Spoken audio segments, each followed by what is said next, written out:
שנכנס הקור, אתה פותח את הדלת, אתה ישר בחוץ, בקור. זה כמו גן חיות, זה כמו כלוב אריות, אתה סוגר, פותח. בדיוק, וכל פעם אתה מכניס קור, ומאבד חום וזה.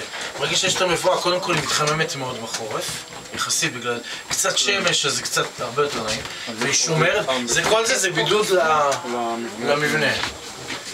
אז זהו, והגג עושה את ההבדל הגדול, למרות שהוא לא מלכתחילה נבנה ככה, זאת אומרת, הוא היה גג רגיל. גג יחסית רגיל, ביטומני. תגיד, ואיך אתה, מה זה של ארגזים? עם הקרש כדי ליצור את ההחלקה? לא, אז זהו, הגג הוא לא בנוי לגג חי, לגג פורח.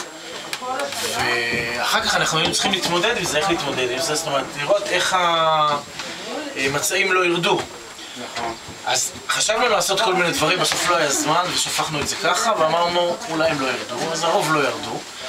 כן, הרוב עם השלג ועם הכל, הרוב לא ירד, לא עליתי על הגג הזה פעם אחת מה ששמנו אותו לפני 3 שנים. עכשיו אם אתה תסתכל פה, אתה תראה שיש... באמת עכשיו אני חושבת על המשקל של השלג... יש לי שם, זה לא נכון. זה היה חלק מהישן.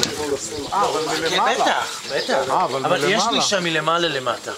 שאותה עכשיו, אני פשוט שם חומר כמו ששמתי על גג אסבסט, את הרסק גזם, שהוא אחר כך הופך לקומפוסט עם קצת אדמה, והוא גם קל משקל, הוא גם מחזיק את זה, ועוד נותן עוד... אם שמים רק רסק, זה יוצר לך קצת בידוד, אבל אין לך את הקטע, אתה לא יכול לשתול עליו. אז אתה שם הרבה רסק, דרך אגב, אצלכם בטוח יש רסק. אני מחכה עכשיו, האורנים והכול... לא, אבל זה קשור לקקל? מה, רסק? לא, היער עצמו. יש לי רסק כמה שאני רוצה עכשיו, דרך אגב, אם אתה רוצה רסק... אתה צריך לרסק אותו? לא, מרוסק, יש לי ערימה שלמה מרוסקת. הם ריסקו קקל? מה אכפת לך מי? לא, סתם אני שואל, כי פה יש לי גם מצאתי יער עם זה. אז אני ריסקתי, הבאתי מרסקת, עשיתי מצוין. אש מסביב. בדיוק, אז החומר הזה הוא מעולה. די, חלאס. באמת.